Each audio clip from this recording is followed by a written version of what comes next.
Assalamualaikum warahmatullahi wabarakatuh. Perkenalkan, nama saya Reni Tamara, NPM 2208260225. Di blog muskuloskeletal ini, saya akan membawakan materi tentang osteomyelitis.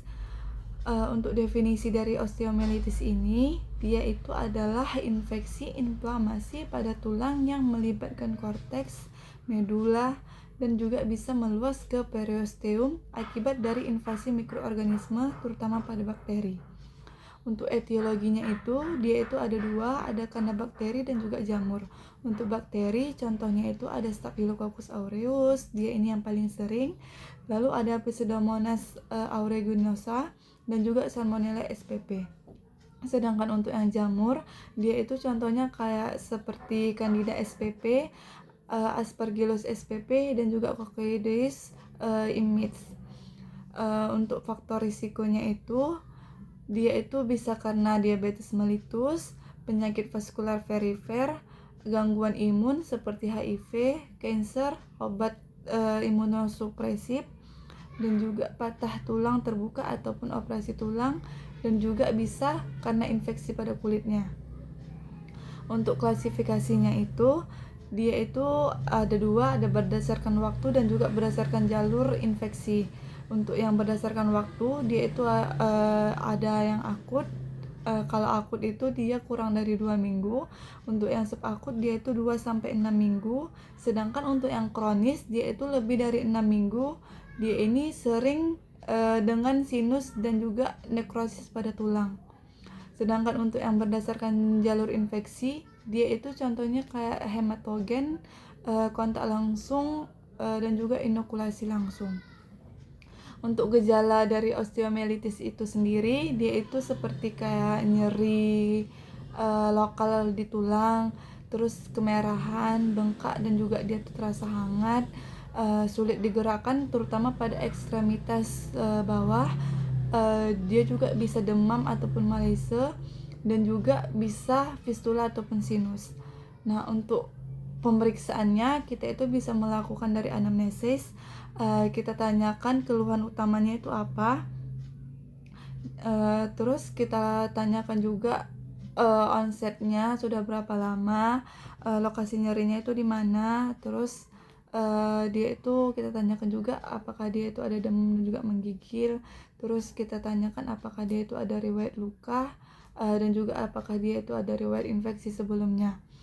Terus kita tanyakan juga di riwayat penyakit terdahulunya, apakah dia itu dulu pernah sakit seperti ini juga, apakah dia itu punya penyakit DM ataupun penyakit vaskular.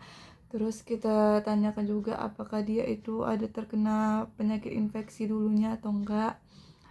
Terus kita tanyakan juga di riwayat sosialnya, apakah dia itu ada penyalahgunaan narkoba suntik, apakah dia itu imunokompromis, apakah dia itu juga nutrisi buruk pada pasiennya.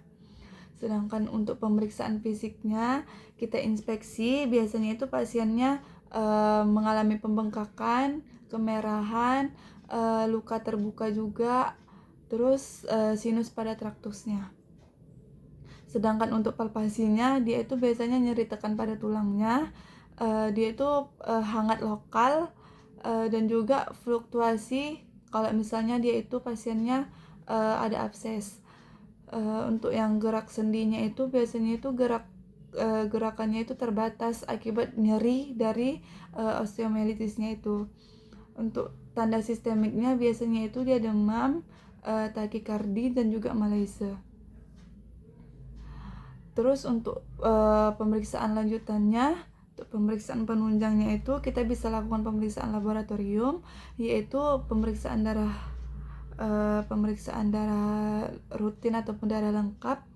Dia itu biasanya LED-nya itu meningkat, CRP-nya itu dia meningkat juga. Terus pasiennya itu biasanya leukositosis, dan juga bisa kita lakukan kultur darah untuk mencari bakteri dari penyebab dari osteomyelitis itu. Lalu kita lakukan pemeriksaan aspirasi ataupun biopsi tulang untuk kultur dan sensitivitas dari osteomyelitis. Nah, untuk aspirasi dan juga biopsi pada tulang, dia itu pemeriksaan gold standar dari osteomyelitis. Lalu kita lakukan pemeriksaan pencitrakan. Dia itu kita lakukan pemeriksaan foto ronsen. Dia ini perubahannya itu terlihat setelah lebih dari 40 sampai 14 hari. Terus kita lakukan pemeriksaan MRI.